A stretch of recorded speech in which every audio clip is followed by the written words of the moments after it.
Hey guys, you need help at quarterback or tight end for your fantasy team? I'm here to help you with my top 3 waiver wire pickups heading into week 11 at each position. Let's get started with quarterback. Counting down with number 3, I'm going to go with my boy. That's right, my boy. I am a Dolphins fan after all. That's Tua Tagovailoa.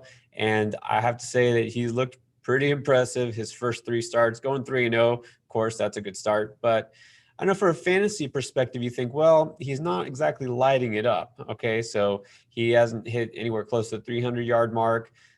He's thrown 2 touchdowns the last couple of games, but that's it.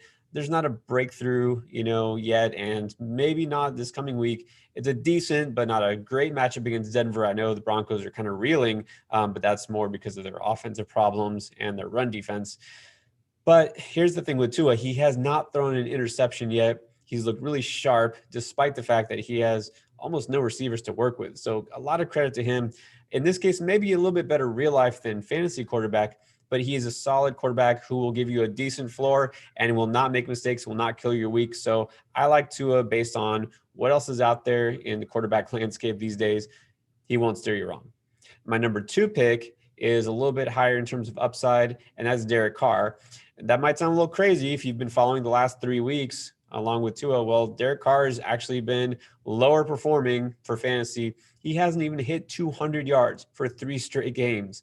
All right. And 3 total touchdowns in those 3 games. That sounds like a player you want to drop, not add.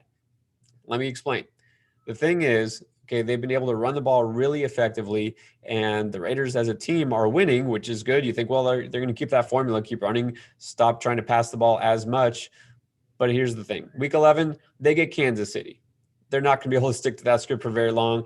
And here's the most important thing. Don't forget, these teams already met back in week 5, and Derek Carr had his season best 347 yards and 3 touchdowns. Okay.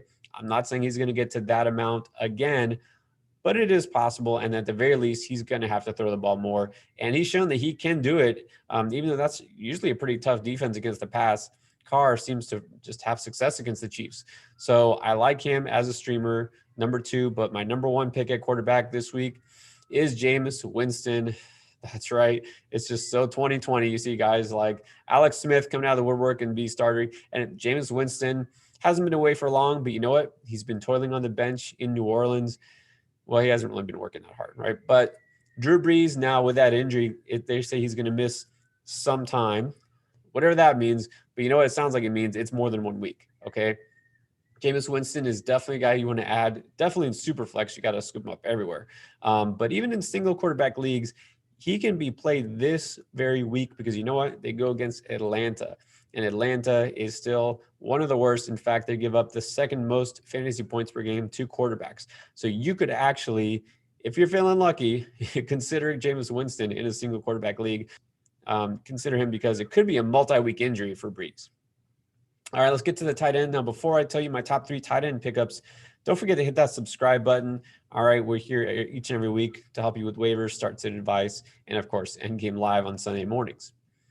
All right, so at tight end, number 3 is going to be a guy actually not even playing this week, but I'm going to tell you about Jordan Reed. Okay, is it Jordan Reed because the Niners are on bye, but he is going to be one of the most involved tight ends in terms of target share. He was the 2nd leading receiver on San Francisco this past week.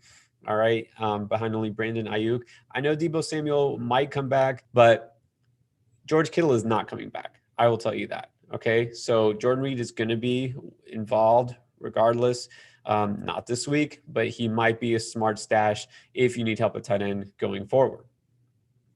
Number 2 at tight end, I'm going to go with Tyler Higbee, guy who kind of disappeared off the map. In fact, he's hardly been on the map this year. He had that big week 2 where he caught all of his touchdowns. That's right, 3 touchdowns in 1 game. Those are all of his touchdowns he scored the entire season. He really hasn't been involved much this year, which is surprising when you consider the way he ended last season, but not surprising when you consider Sean McVay and how he uses all his players, which is unpredictable to say the least. Now, after the bye this past week, Tyler Higbee did see his season high of targets. All right, 6 targets, caught 3 for 60 yards. That's okay. But it could be a sign that maybe they're going to try to get him more involved going forward. All right. And then the Rams do have a couple of nice matchups later in the year in terms of pass defenses they're facing. So Higbee is a guy not to give up on. I'm not saying to go out and stream him this week, especially against Tampa Bay, but definitely somebody to look out for down the stretch. But my top pick at tight end this week is going to be Logan Thomas. I just like the consistency, and that's something we're looking for, especially at tight end where it's so hard to find anybody that you can rely on. He also is the second leading receiver on his team. We know Terry McLaurin deservedly is by far the target leader on that team, right above everybody else. After that, at receiver, they have kind of a mishmash of guys, right? Nobody that really jumps out. A lot of people you haven't even heard of, like Cam Sims and Isaiah Wright. Steven Sims is back. Okay, they'll spread the ball around, but you know what? They're consistently getting the ball to Logan Thomas. And the good thing is that ever since Alex Smith has been the quarterback the last 2 games, he's been looking Thomas's way, and that's important. He had 6 catches for 66 yards this past game. So I like Thomas for what he brings to the table. He's going to get the ball, and that's what you're looking for out of a tight end. All right, hopefully this helped. As I already said, hit that subscribe button. If you have any comments or questions, always feel free to hit us up and follow us at Endgame Fantasy on Twitter. Good luck in week 11.